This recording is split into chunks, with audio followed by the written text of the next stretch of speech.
মা ও মেয়ের একই সংসার। হ্যাঁ, ঠিকই শুনেছেন। মেয়েকে বিয়ে দেওয়ার মাত্র ১৫ দিন পর মেয়ের শ্বশুরকে বিয়ে করে বিয়াইকে স্বামী বানিয়েছেন এই নারী। নিজের স্বামীকে তালাক দিয়ে বিয়ে করেছেন নিজের মেয়ের আপন শ্বশুরকে। মেয়ের মায়ের দাবি সে তার পূর্বের স্বামীকে ডিভোর্স দিয়ে বিয়ে করেছেন মেয়ের শ্বশুরকে।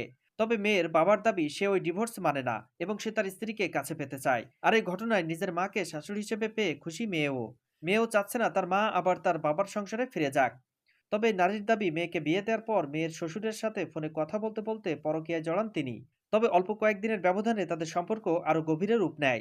অবশেষে একই দিনে নিজের স্বামীকে ডিভোর্স দিয়ে বিয়ে করেন নিজের মেয়ের আপন শ্বশুরকে। আর এই ঘটনায় এলাকায় সৃষ্টি হয়েছে ব্যাপক চাঞ্চল্য। বিস্তারিত দেখুন ভিডিওতে। মেয়ের যে শ্বশুর তার সাথে কি আগের থেকে সম্পর্ক ছিল? হ্যাঁ, মেয়ের বিয়ে হয়েছে আমার 1 মাস ধরে আমার সম্পর্ক হয়েছে। মানে আপনি মেয়ের শ্বশুরের সাথে? হ্যাঁ। তোমার আম্মু তো তোমার শ্বশুরের সাথে অনেকদিন আগের থেকে রিলেশন, সেটা কি তুমি জানতে না?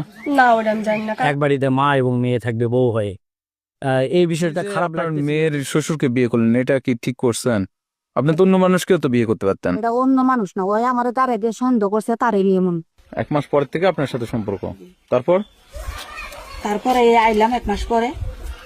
এমনি কি আপনার ঢাকাতে কোনো কিছু করছেন কিনা? না, ঢাকা মোবাইলে কথা কইছি। কিভাবে সম্ভব? সম্ভব এটা তো হয়, আমার টাইম দিতাছে না। গত রবিবারে আমি তালাকের কাগজ দিছি, দিয়া রবিবারে আমি বিয়া করছি। কইরা কালকে তালাকের কাগজ উড়াই আমি কালকে ফেরা দিছি।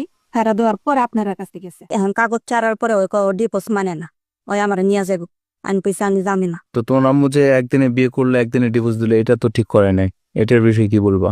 সাক্ষী আর সাক্ষী তোমরাই। ডিভোর্স দিছেন, আপনি একবার বিবেকে কি করা যায়, এটা কি করা যায়? এই জায়গা থেকে গেলে মইরা যাবো, এটা কি কেউ চাইবো? আমি কি চামু যে আমার মায়ের জায়গা থেকে গিয়ে এটা তো আমার সম্মতি আছে। তালাক করলে রবিবারে তো বিয়ে তো করা সম্ভব না, তা আপনি কিভাবে বিয়ে করলেন?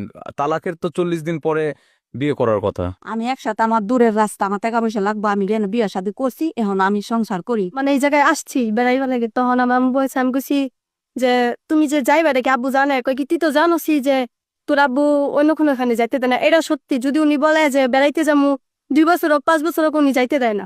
আসার পরে তুমি এই জায়গায় কতদিন বেড়াইবা? আব্বু মানে এই করতেছে, কইতেছে আমি ঈদের পরেই চলে যাবো। মানে উনি আর পরে সন্দেহ করছে, মানে যেদিন আমরা আসছি শনিবারে আব্বু সকালবেলা আসছে, পরে আব্বু আইলো, তারপর আমরা তুইলা দিলাম। উনি ঈদ দিয়া মাইক দূর করছে। আবার যে গাড়িওয়ালা উনি মেম্বারে বলছে 5,000 টাকা নাকি ঘুষও দিছিল। কারে? মানে মেম্বার আব্বু 5,000 টাকা ঘুষ দিছিল নাকি আমার আম্মু দিয়া যাবে।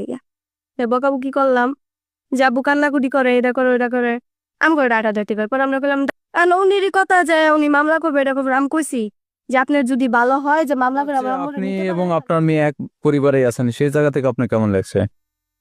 এখন বালাই। তোমার শ্বশুরকে বিয়ে করছে, এই কাজটা কি ঠিক করছে কি ঠিক করে না?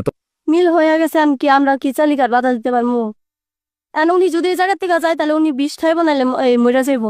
তাহলে আমি কি চাবো যে আমার মা এই জায়গার থেকে গিয়ে বিষ খাক বা